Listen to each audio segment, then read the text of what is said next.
You're listening to Crazy Shit in Real Estate. You'll be amazed at all these wild but true situations that others have found themselves in. Because on this show, you'll hear uncensored, unbelievable stories from the world of real estate. I'm Leigh Brown. Let's dive right in. I'm Leigh Brown. This is Crazy Shit in Real Estate. And today we're in entrepreneur world. We're going to talk to Mike Abramowitz, and we'll talk about getting your life back. So if that's one of your resolutions, frankly, that happens every single time you wake up in the morning, he's got some great stories and some great insights. I think you're going to enjoy this conversation. And I'll see you on the other side. All right. How are you? I'm doing great. Thanks for asking. How are you? Oh, I've got no complaints on this sunny day, which is our one warm day this week, and it goes back down again. Yeah. Where are you located? I'm in Concord, North Carolina. How about you? I'm in St. Augustine, Florida. So I'm with you. It got a little cold. It got like in the 40s here, man. It was a little cold, man. Wait a minute. Isn't St. Augustine the fountain of youth? That is. That's how I look this way. I'm actually 96. Yeah. Is that a joke everybody in St. Augustine uses? Because I feel like it's what they teach in elementary school. Yeah. We just moved here, actually. I was in Tampa for 20 years and then moved over across the state. So my wife's parents, her family lives up in Jacksonville. So it's about an hour from us. So just right across 4 and Shazam, you're in a good place, right? Right. Exactly. Perfect. Well, thank you for coming on the show. Tell my audience a little bit about who Mike is. Now they know, of course, that you've chased your wife's family across the state of Florida. But what did you do in and around real estate? And give us a little bit of background. Sure. So I bought my first house when I was 20 years old. I was in college and I read Rich Dad Poor Dad when I was like 18 or 19. And I was driving around a red 91 Mitsubishi Eclipse and it was up for renewal. I needed a new one, but instead of investing in the liability, invested in the asset of real estate. So I bought my first house at 20 and that was in 2005. So 2005. Not knowing anything. I didn't know anything. I was running a marathon and didn't know what I was running into or doing it for. I just knew it was a good decision and it was good until it wasn't. My mom, unfortunately, she passed when I was 20 as well, but I took her life insurance money and I bought another condo with that life insurance money. So that was my second property when I was 21. And then at 22, I picked up a tax sale that my dad kind of was like, you should do this. Like, if you have the capital, you should do this. So I did. He owns a plumbing business, but he used to have like a background in investments. So I had 3 properties essentially before I graduated college when I was 22 years old, got my engineering degree. I was also in sales with Cutco Cutlery, the kitchen knives and vector marketing.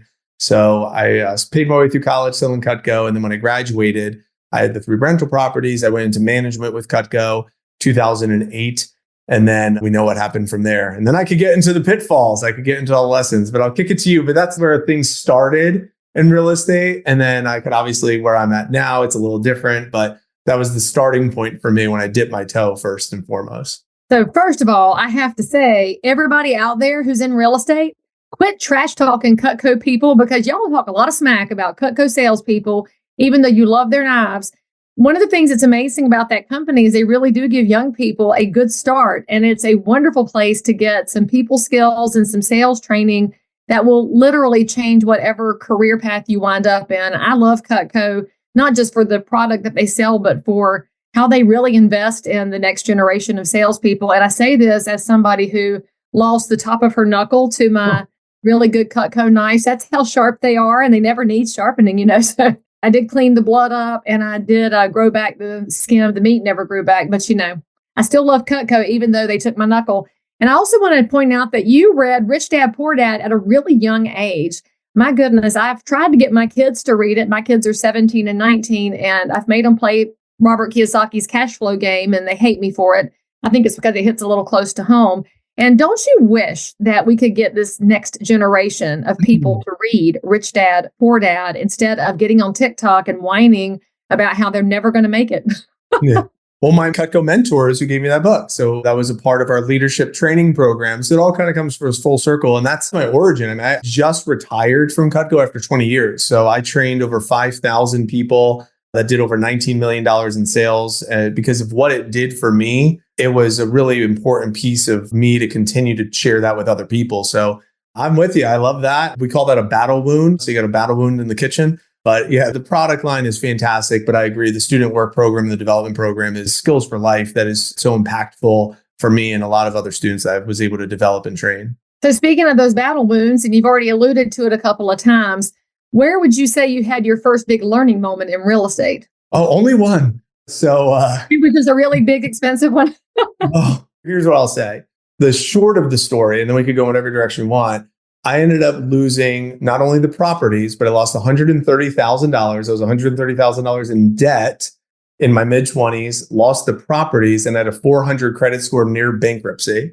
So I went from climbing up, I was going to retire early, the big climb, and then the market collapsed, all the details of like vandalizing the properties because I had to just put renters in there because I was hemorrhaging money, and then they were terrible renters, and then there was a mold breakout on one of the properties, and then I had abandoned it. There was deficiency judgments, like everything that kind of packaged in there while I'm like trying to build my direct sales office and be like a business owner and trying to navigate all this. It was a pretty chaotic season. And obviously that put a challenge on the relationship. I was dating a girl for 7 years. We ended up parting ways because it was just really tough to balance a relationship. Unhealthy habits in my eating kind of started there. So I call it the valley of my 20s from all the learning moments. I mean, my self-worth was tied to my net worth. And when you do that in your 20s and then it kind of goes bye-bye, it was really tough. So lots and lots of learning lessons in there during that season. Of course, we can unpack some of them. Where I'm at now, fast forward, you go a decade later, I'm 38, accredited investor, high 700 credit score, and married. I have 2 kids under 4. One is a 3-year-old and one is just born. She just came to us in December, so newborn infant. Now the strategy is a little different. Syndications, putting money into hard money lending, a couple of syndications. That's kind of where I'm at right now, and trying to do more of like the passive cash flow type of investing where I just collect the check and I'm not operating some of these properties like I was back then, because I could mitigate the risk in my earlier days. And now it's like, it's just a different strategy that I'm taking at the moment. So I love that. And there's a couple of things I really want to touch on. The first one is how lucky you were that the financial stress ended a relationship that obviously wasn't where you were meant to be. And sometimes we forget to look back at where we thought we were going and realize if I'd gone in that path, wouldn't have these 2 beautiful kids and the wife you have now. So it all happened exactly on time and for the right reasons. Because yay, babies. And then I'm going to talk about this whole comeback story. I mean, I don't know that we hear enough comeback stories in today's world. And we have an entire generation now that, I mean, honestly, they do resort to TikTok. I was just watching a realtor in Orlando who had shown up on the Matt Walsh show. And I'm thinking, oh, this is not going to be good for our people. And he's on TikTok complaining about how his generation just doesn't have it as easy as his parents' generation. And it was complain, excuse. But you don't ever hear the last part. The missing part is, what if we do this? What if we do that? And the keep going mentality instead of somebody give me something. And what you're telling me is nobody gave you anything. You just had to figure out how to, bit by bit, put the pieces back together. And that's huge, because where you are now, I'm going to guess you're grateful for what happened in your 20s because you appreciate where you've landed. And I'm guessing you're probably more cognizant of all the financial pieces now than you were in the early days. Leigh, I'm going to share a story if that's okay. So it's interesting you say that. Yes, the short answer is yes, but I'm going to share a story because it's important. Circa 2012, I went to my first Tony Robbins seminar. And that's where I realized that all the stuff that I went through in my 20s was a mess. But he said, my mess is my message. So I walked across fire. I turned my mess into my message. I left that event. I spoke for 300 hours at the schools in Pinellas County, Florida, where I was living, crafting my message. So I was speaking to the schools, crafting my message, which turned into my first book. That book, Grab Tomorrow, Your Best Year Ever. It was my first book. It was my baby. I launched it. It was great. I also created a local charity on the back end of that where we were raising money. All the book sales went to feeding the homeless. We provided over 100,000 sandwiches to less fortunate in Tampa, PB&J for Tampa Bay. So we turned this mess into a message. But the challenge was, again, I'm running a business trying to make money. I'm also running these books and people speaking and book signings and all these things. I still had no time for a relationship and health. So I hired a business coach. This is about 2016. So I hired a business coach to teach me how to systemize my business so I could have more time freedom. So the guy I hired, his name is Andrew Biggs. He helped scale a company in India from 6 million to 30 million with a staff of 1,400. And he came back to the States and started coaching entrepreneurs on how to scale their small businesses. I was his first client. So he showed me how to take my Cutco operation where I was constantly the bottleneck. I had 1,000 clients who bought Cutco from me. So I was answering my phone for them. I was recruiting students. So all the new students calling in for a job, I was answering my phone for them. And my pre-existing students that were selling Cutco were calling me for help on their sales appointments. So I was constantly this bottleneck. So he helped me implement these systems. So therefore, it removed me as the cog in the machine. I hired offshore virtual assistants. I put in some technology and some different automations in the business. I did some things virtually that was unconventional. So this was like 2016, 17, 18. And then COVID hits in 2020. And it was like, boom, all systems go, implemented all these systems. We provided over 1,000 student jobs and we did over $2.5 million in sales in 2020. And my wife and I, at the time, she was pregnant with our son. We took an 18-day road trip, still doing $100,000 sales weeks and just like absolutely crushing it. But here's the piece of the story, Leigh, that I want to make sure everyone hears. December 31st, New Year's Eve, 2020, my son decided to come early. He wasn't due until April. We delivered him at 26 weeks, weighing 1 pound, 4 ounces. Okay. So he was this big. He was measuring 23 weeks. And we were in the hospital in the NICU with him for 8.5 months. So for 254 days. But because of all those systems that I put in my business, I was still able to create over $250,000 in revenue and 6 figures in profits while we were in the hospital with him. So when we got out of the hospital, he was fully vent dependent. He had his trach. And I said to my now business partner, who was my business coach, I said, could we partner up and teach other business owners on how to do this? How to create a systemized business so they could remove themselves in case something like this happens. So that was the birthplace of what I do now, is to help business owners systemize their business so they could get time freedom to spend time on what matters most. So we created an agency model with AI-informed virtual assistants. We have a coaching platform, but that was the birthplace. So from what you said, the struggle of what happened created hundreds of other business owners to be able to get time freedom from their business so they don't have to be the bottleneck like I was. My son is doing great now. He's off the vent after 2 years. He just got his trach sewn up. He's thriving. He just turned 3. He's doing great. He's like a miracle baby. And I share this because my wife had to leave her corporate job. I had to find a way to replace her income. And from all of these circumstances and everything that came my way, I was able to, again, take my mess, turn it into a message, turn it into a gift and a superpower that I did not know existed within me. So yes, to your point, I am like the epitome of what it means to be a comeback story and just continue to be resourceful. And you can too. This story is not about me. It's like, it's possible. It's possible to do it. You just got to surround yourself around the right people. And Tony was a big catalyst for me. My business coach was a catalyst for me. So yeah, again, I know it's story time with Mike. It's a little long of a story, but it kind of captures what you said, which is what happens to us often happens for us if we just give a little bit of time to see that. Well, I mean, life is so precious. So anytime I hear those stories, my mother's heart is just pounding out of my chest because it's such a gift. And then the gift you gave your wife was the finances were giving her permission to do what she needed to do. And I think a lot of couples that find themselves in that situation, they don't think they have permission to walk away from the job, but you created it accidentally on time. But you're offering an opportunity for other people to set it up on purpose on time because you do not know when you're going to be faced with that. And it could be so many different scenarios, especially for my generation being medium aged. We're the sandwich generation. We have kids that are high school and college and parents that are aging. And so you're trying to manage 2 different people who need to have you around. And if something were to go wrong on either end, my business has to be self-sustaining.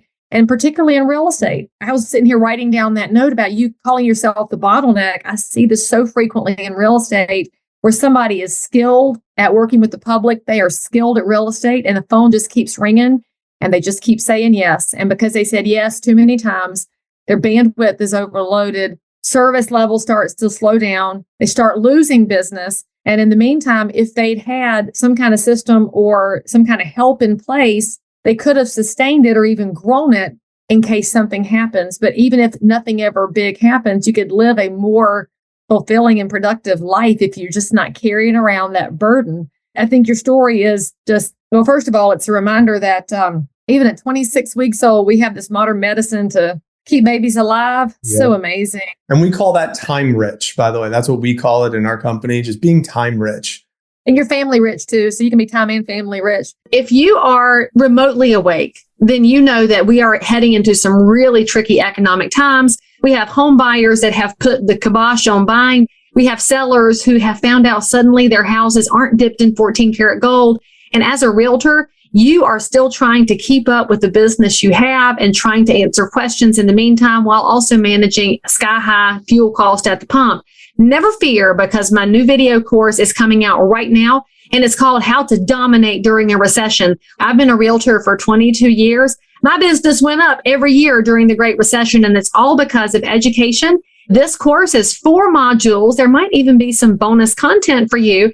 The price is $199. I am delighted to bring this out as quickly as possible because, friends, there's no time like the present to make sure our neighbors are stronger and we protect the American dream. Click on this link, www.dominatethisrecession.com, and I'll see you there. Now, back to this amazing content. When you meet with an entrepreneur and you find out that they are their own bottleneck and they're probably doing pretty well financially, but they're completely strung out, where do you start them on the journey? Because as we know, a successful entrepreneur is often a control freak.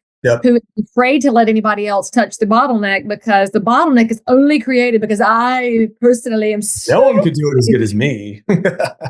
Yeah, exactly. I'm magical. Nobody else is it's hilarious. And so how do you get them started? Because I find when I'm coaching agents, I find that to be the hardest thing. They know they need it, but knowing they need it is a different thing from addressing it. Yeah, it's a great question. I'm glad you asked it. My methodology that I've created, there are 6 keys to becoming time rich. So that's where I start. But the first one is boundaries. So number 1 is boundaries. They got to make sure that what are you willing to tolerate, allow? What is a priority to you? Someone that says family is my priority, but they're constantly reacting to their phone or they're distracted by social media. So it's like creating the boundaries is important. That's number 1. Then number 2, what are the communication guidelines that honor those boundaries for all the different relationships in your life, which is your clients, your prospects, your family, your loved ones? What are the communication guidelines? If someone for text, for calls, for Zoom meetings, for email, like what are the rules for each of those different people in your life? And then from there, it's like, cool, let's start talk about systems. So number 3 is systems. What are the flow charts? All the if-thens, all the processes for your client journey and also for your talent journey, depending on your business as an entrepreneur. So the client journey is leads. They're both the same, but it's generating leads, whether it's leads for clients or leads for new hires, right? Or like agents, if you're building like a downline model, generating leads, converting those leads, onboarding those leads, and then retaining them as clients or talent. So it's the same thing. What are all the systems? What are all the if-thens in between each of those talking points and the flow of that, McDonaldifying your business? From there is the playbooks. So that's number 4. What are the SOPs? What are the resources, the videos, the templates that back up those systems? That's number 4. Number 5, who? The team. That's team. Who are the who's that we're putting inside of the system to click the buttons, to answer the calls, to do the thing? And then lastly is number 6 is what is the technology? What are the tools that you want to use to make this easy? That's like your CRM. That's your scheduling tool, software, whatever it might be, to support those who's, to make sure that they could do what their job is. And those are the 6 keys. And it really goes in that order to help someone become time rich. And the part that you just said about letting go of control, the reason why is too often they're starting with number 5, which is let me just find some people that can do it as good as me. But if you're trying to find people that just go into a broken system, it still doesn't solve the problem. Maybe it helps a little bit, but it's like putting a Band-Aid on like a broken ankle, right? It's not really going to solve the issue. We want to start with, let's really dissect the system. If you already have a good process, boom, let's inject a really qualified team into the business. And that's why we created the service that we have, which is let's inject a qualified team for you. And we'll cut out the hiring, interview, and training onboard. And we already did all that. Just use our team to do that for you, depending on your business, of course. But those are our 6 keys to time rich. So boundaries, communication guidelines, systems, playbooks, team, and then tech. Well, I was looking on my desk for my copy of Dan Sullivan's book, Who Not How. And of course, Dan's coached 1 million entrepreneurs. That visited behind you. Oh, yeah. See, Shazam. Look, guys, it's really a beautiful space if you pay attention to it. The people who support entrepreneurs also support each other because we all reach different people. But Who Not How is definitely a game changer in thinking about the people who surround you and what they can get done, because that goes to the heart of the poor hiring practices that a lot of busy people have in sales, which is very reactive. And when you're reactive, you're thinking, you seem fine, so just come in here and I'll throw some shit at you. And you go figure it out. And then if you've hired the wrong person, they can't just accept your pile of unfinished projects and do it.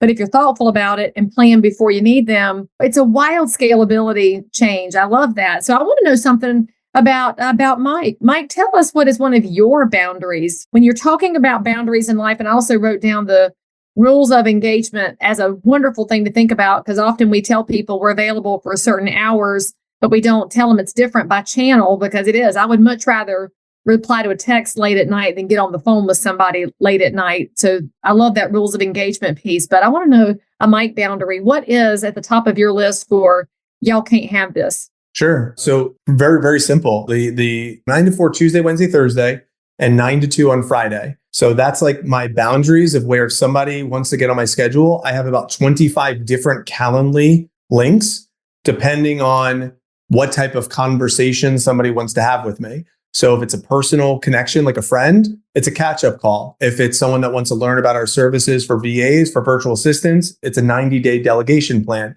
If someone wants to hop on our podcast, then it's the podcast. So each of them I have about 25 different links. And one of my virtual assistants understands if someone wants to get on my schedule, use this link. Very simple process. That's for inside my business working hours.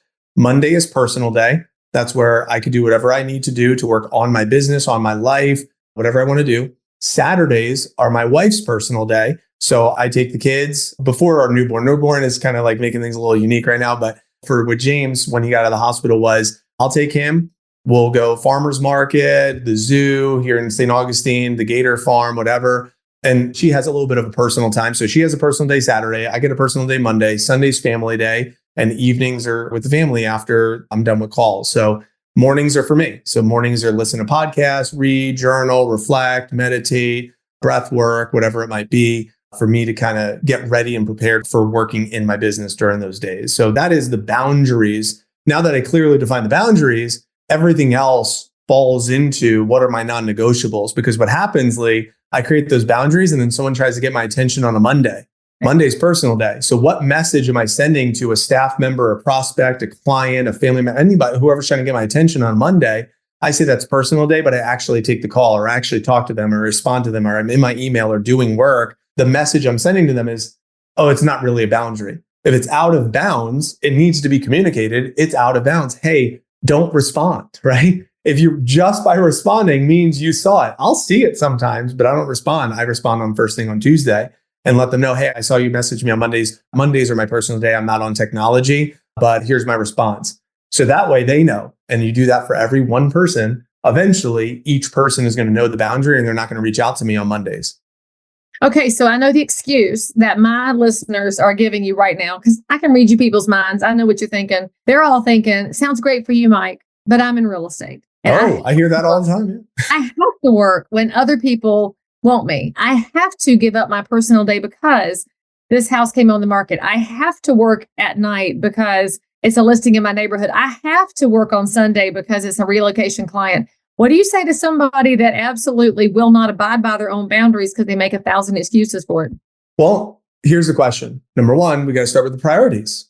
I'm going to just make sure this is crystal clear. I'm going to be vulnerable with something that not many people know here. All right. I'll be playing with my son. All right. We're like tickle and fight or whatever. I'll be playing with him. And then I know I have like a list of other things I need to do in the other room. And I'm like playing with him, but I'm thinking about the other things I have to do in the room. And here's what happens in the moment. I say, what do I need to do in the other room?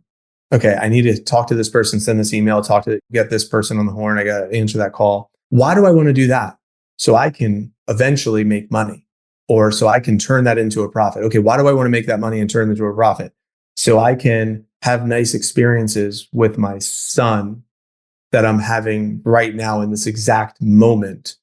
So what's to say future Mike, when Mike has all the time freedom and money freedom, that I'm not going to come up with more excuses in the future as to why I can't enjoy the exact moment that I'm in right now that I'm with my son. So instead, in that moment, I'm like, let me be here right now, present, and then When I go back, I'm going to be present. If I don't answer that one call in that moment, I'm willing to lose what's on the other end of it if I'm stuck in this moment right now, because that's the hierarchy of my priorities. And I've already negotiated that with myself. If someone is willing to be in reaction mode, all I say is just reevaluate the priorities. And at some point in time, you'll realize the consequences that you deem might be negative will end up turning into positive consequences eventually. But we got to get out of scarcity. Losing that deal or losing that one thing to open up what really matters most to you is probably going to give you more fulfillment and more passion to what you're doing, more energy to what you're doing. But I can't make that decision for you. That's the decision I made for myself. And I lost some business. There's no doubt I lost business because of the boundaries. But then the people that I attracted into my life because of those boundaries and because of the energetic I can bring when I'm present, I would say probably 10x. I think I 10x if I look at the numbers, right? So we got to get out of the scarcity play and just really think differently and build our businesses based on that. If you're nervous about someone answering the call because you're not there, then stop giving your personal cell phone number out. Start giving a cloud phone number out and having a virtual assistant answer the phone for you. It's one of our clients has 320 hours of coverage around the clock. So anybody that calls any of his numbers, there's always somebody that answers the phone. And that way it's not his personal line that they're calling. Use a cloud number. So that way you could still provide great service, but you're not the bottleneck. Again, I'm saying you. This is all the stuff that I did in my former business because there had to be a way out. And that's what my business coach coached me to do. And that's my very long answer again, Leigh, but I like to be very detailed with my responses. Well, I can tell you, as a mom of kids that are way older than yours, and as somebody who said yes to way too much in the way of service to the real estate community and to my trade association, well, I've been treated really poorly by my trade association. And if I could go back in time, I would say no. I would say you people can have this trade association and do with it what you will. I need to be with my kids because I've spent a lot of time with my kids, but I cannot go back in time and grab those moments. I can always do stuff for organized real estate. I could always volunteer for this stuff. And when you look back in your life, you should always look back and say, I probably could have made some better choices because that's where your growth comes from. But this mom says, good job, Dad. And I tell a lot of people this when I'm coaching them, you give up your church life for real estate. I have all these people, I see them working deals. They don't go to church and they have these excuses. Well, one day it's not going to be on your tombstone that you sold an extra house, that nobody's going to care because they can absolutely replace you. And that's okay. Because sometimes you should be replaced. And sometimes you should say, I want to be in the one place where I can't be replaced. You can't be replaced in those moments with your kids because you're the only daddy they got. You can't be replaced in those moments with your wife because you're the only husband she's got. But when you look at all those client relationships, absolutely you can scale yourself. And I think if all of us would look at that a little bit more thoughtfully, objectively, and then take it personally, we can grow a lot. I love it. I love it, Mike. I love that honesty there. All right. Obviously, my episodes are pretty short here on the show. I'm sitting here writing notes as you talk because you are full of information and knowledge. My audience would need one best book to read. Give them a TED Talk. Where should they start this journey? Or maybe what's your best book? I see a whole bunch of them behind you, and I'm going to guess, are you The Road Less Stupid and Buy Back Your Nuts? Dan's book is Buy Back Your Time. Where's your book? Those books out there. Buy Back Your Time. That's the book I would recommend. If there was one book that I think every single entrepreneur needs to read, it's going to be Buy Back Your Time by Dan Martell. Without a doubt, no questions asked. Why? It's because he has the playbook. I've been following the playbook before he had the book. But then when I found the book, I'm like, this is everything I was doing, but he contextualizes it so much better than I did. So his camcorder method, the 10-80-10 principle, I do 10%, delegate 80%, and I do the next 10%. 80% done by somebody else is 100% awesome.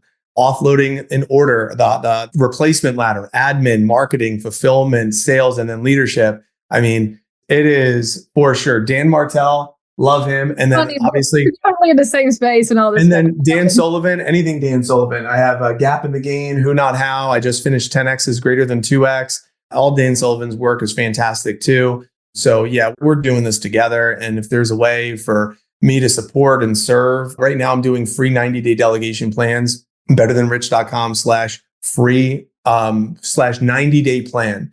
I will hop on with anybody that if they want to strategize and figure out their stuff. I'm doing them right now for free just to figure out how I can help this audience, as I just retired from Cutco, like I said, and this is what I'm doing. I just want to help this audience as much as possible. betterthanrich.com/90-day plan, 90-day plan. And I would love to jam. Well, there you go, people. Free stuff and probably some hard truths that you need.